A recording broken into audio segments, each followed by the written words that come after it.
Corona का संक्रमण देश में तेजी से फैल रहा है और अगर बात यूपी की करें तो यहां भी कोरोना संक्रमण की रफ्तार दोगुनी तेजी के साथ बढ़ रही है। सीएम योगी ने कहा है कि इस बार सावधानी नहीं बरती तो खतरा बहुत ज्यादा बढ़ जाएगा और हाईकोर्ट भी कोरोना संक्रमण पर सरकार को निर्देश दे चुका है।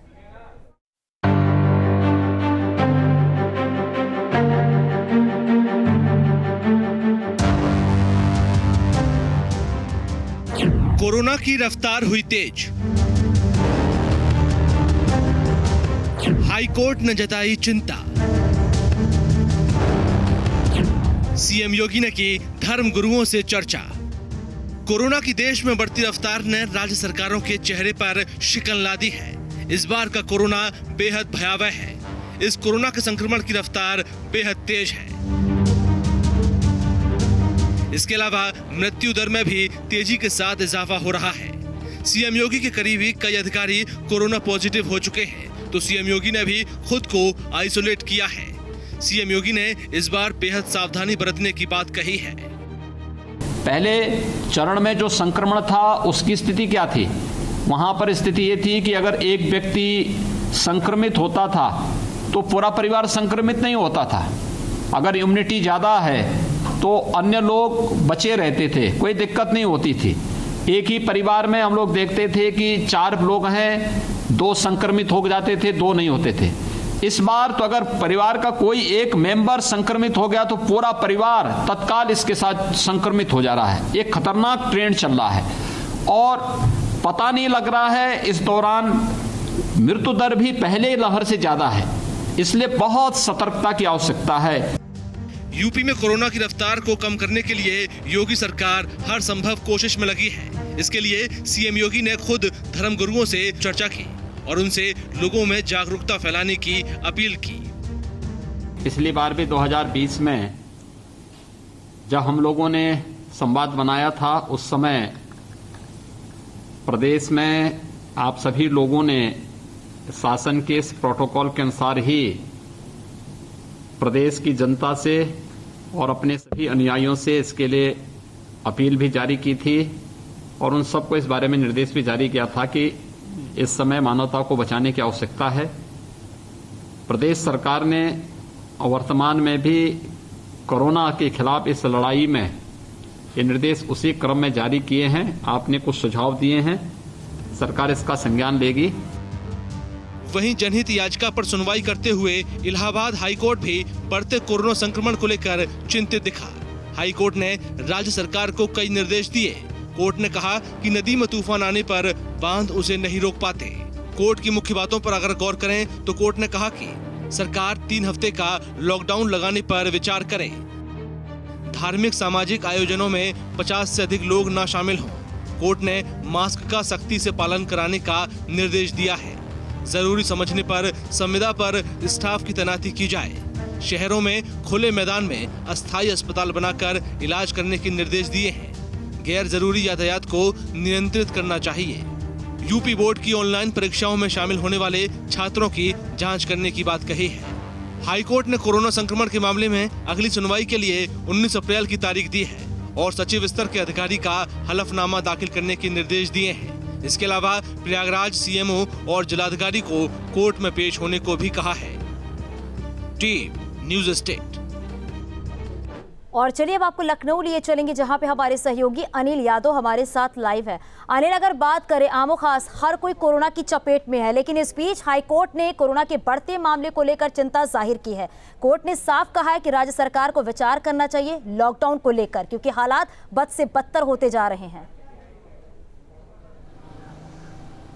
बिल्कुल, देखिए स्थिति अब नियंत्रण से बाहर हो गई है और कोई भी नीति निर्देश जो है वो कोरोना को रोकने में समर्थ नहीं दिख रहे। इसीलिए हाईकोर्ट ने स्वतः इस मामले पर अपने निर्देश जारी किए हैं। हाईकोर्ट ने कहा है कि लॉकडाउन पर सरकार विचार करे, क्योंकि जिस तरह से केस बढ़ रहे हैं उससे स्थिति लगातार बिगड़ती जा रही है। हालांकि मुख्यमंत्री ने पहले क्लियर कर दिया है कि लोगों की रोजी रोटी को ध्यान में रखते हुए सरकार लॉकडाउन नहीं लगाएगी, लेकिन कुछ कड़ाई जरूर करेगी। और अब जैसी खबरें आ रही हैं कि आम आदमी के साथ अब तमाम जो इंपॉर्टेंट वीआईपी लोग हैं वो भी पॉजिटिव होते जा रहे हैं। अखिलेश यादव पॉजिटिव हो गए हैं, मंत्री आशुतोष टंडन पॉजिटिव हो गए हैं, मुख्यमंत्री ने खुद को आइसोलेट कर लिया है। सीएम ऑफिस के कई अधिकारियों की कोविड टेस्टिंग हुई है, कुछ अधिकारी पॉजिटिव पाए गए, कुछ की रिपोर्ट्स आ जाएंगी। तो निश्चित ही स्थिति बेकाबू हो रही है। शमशान घाट, कब्रिस्तानों पर कतार जो है बढ़ती जा रही है, वेटिंग बढ़ती जा रही है। रोजाना 50 से 60, 70, 80, 90 तक दाह संस्कार हो रहे हैं कोविड से हुई मौतों के। तो निश्चित ही स्थिति बेलगाम हो रही है, तमाम जिलों में बढ़ रहे हैं। लखनऊ में 5300 से ज़्यादा केस आए हैं। तो स्थिति नियंत्रण में नहीं है, इसलिए हाईकोर्ट ने कहा है कि सरकार कुछ फौरी उपाय करे और कुछ कठिन प्रतिबंध लागू करे और लॉकडाउन भी पर भी विचार करे। तो अब देखिए सरकार हाईकोर्ट के इस निर्देश पर क्या फैसला करती है, क्योंकि आखिरी डिसीजन सरकार को ही लेना है। लेकिन अगर कोर्ट ने ये बात कही है और लॉकडाउन का लगाने की अपील करी है सरकार से, तो निश्चित स्थिति बहुत विकट है, इसमें कोई दो राय नहीं है। बिल्कुल अनिल, क्योंकि लगातार जो आंकड़े आ रहे हैं वो बेहद ही चौंकाने वाले आंकड़े सामने आ रहे हैं। लेकिन इस बीच सवाल ये है कि नाइट कर्फ्यू तो लगा दिया गया, क्या नाइट कर्फ्यू लगाने से कोरोना के आंकड़े कम होंगे? दूसरी बात ये है क्योंकि लखनऊ में सबसे ज़्यादा टेस्टिंग हो रही है, उसके बावजूद हर दिन कोरोना के 5000 से ज़्यादा मामले आ रहे हैं। इसलिए कानून मंत्री ने खुद चिट्ठी लिखी है कि हालात जो है अगर वो नहीं सुधरे तो स्थिति आगे क्या कुछ बनेगी। बिल्कुल, देखिए लखनऊ में टेस्टिंग सबसे ज़्यादा हो रही है, ये बात बिल्कुल ठीक है। लेकिन क्या जितनी होनी चाहिए उतनी हो रही है या नहीं, ये एक बड़ा सवाल है। क्योंकि कल खुद मंत्री ब्रजेश पाठक ने कहा था कि लखनऊ में पर डे 17,000 टेस्टिंग किट की आवश्यकता है, लेकिन 10,000 ही टेस्टिंग किट अवेलेबल है। तो इसका मतलब कि 7,000 टेस्टिंग किट की अभी कमी है और जितनी टेस्टिंग होनी चाहिए उस स्तर पर और उतनी तेज़ी से नहीं हो रही है। और ये तो सर्वविदित हर कोई जानता है कि जो जिला प्रशासन है, अधिकारी हैं, वो हमेशा आंकड़ों से खिलवाड़ करते हैं और आंकड़े कम से कम रखना चाहते हैं। तो निश्चित ही अगर टेस्टिंग कंप्लीट कराई जाए, जैसा कि मंत्री ब्रजेश पाठक कह रहे हैं कि जितनी टेस्टिंग किट की आवश्यकता है उतनी टेस्टिंग कराई जाए, तो 5000 अभी केस आ रहे हैं, तो निश्चित ही इससे ज़्यादा आएंगे। क्योंकि दुनिया में कई रिसर्च हुई हैं, उन्होंने कहा भी है कि इस वक्त भारत में सबसे ज़्यादा कोविड के इस वक्त एक्टिव केस हैं। हालांकि सरकार पूरी तरह से टेस्टिंग नहीं करा पा रही। पूरे भारत की बात अगर हम करें तो निश्चित ही पूरे भारत में यूपी भी आता है और यूपी में भी यही बात है कि कई परिवार ऐसे हैं जो प्राइवेट टेस्टिंग करा रहे हैं और सरकार ने हालांकि इस बीच प्राइवेट टेस्टिंग पर रोक भी लगाई थी, प्राइवेट लैब्स पर। लेकिन निश्चित ही उसके बावजूद इस तरह के केस आ रहे हैं कि हाईकोर्ट को दिशा निर्देश जारी करने पड़ रहे हैं। अनिल, और यहाँ पर अगर बात करें तो 3 T का मंत्र दिया गया है कि ट्रैकिंग की जाए, टेस्टिंग की जाए, उसके बाद ट्रीटमेंट किया जाए। ये कितना कारगर साबित होगा? और अनिल, आप ग्राउंड जीरो पे रह के तस्वीरों को देखते हैं, वहां पर क्या कुछ हालात नजर आ रहे हैं और किस तरीके से सख्ती जो है वो वहां पर देखने को मिल रही है? देखिए हकीकत यही है कि लखनऊ के लोग बेहद डरे हुए हैं। सिर्फ लखनऊ के लोग नहीं, मेडिकल स्टाफ जिनकी कोविड ड्यूटी लग रही है वो भी बहुत डरे हुए हैं और वो कोविड ड्यूटी नहीं करना चाहते।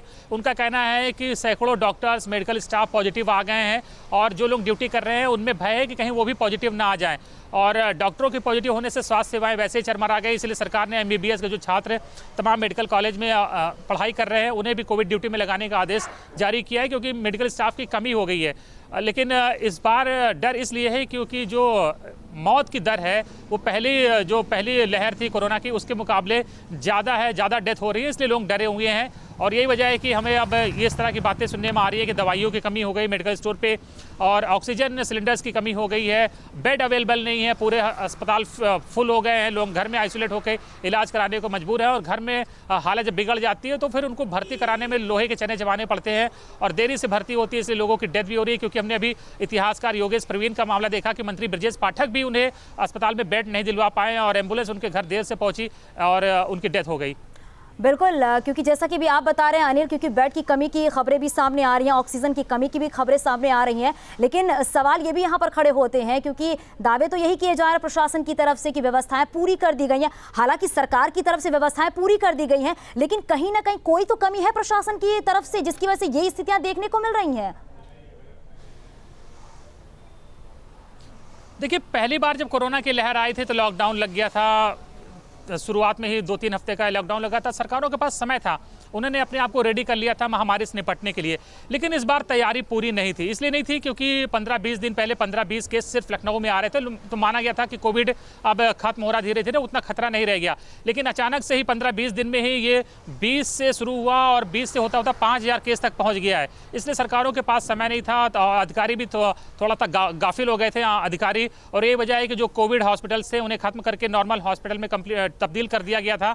लेकिन अब अचानक से जब केसेस की बाढ़ आई, डेथ होने लगी, तो पैनिक सिचुएशन हो गई और तैयारी का मौका नहीं मिला। इसलिए ये हालात की बात करें तो लगातार आंकड़े बढ़ते जा रहे हैं। लखनऊ में खुद 5000 से ज्यादा लगातार मामले सामने आ रहे हैं। आप नजर बनाए रखिएगा। शुक्रिया इस पूरी जानकारी के लिए अनिल।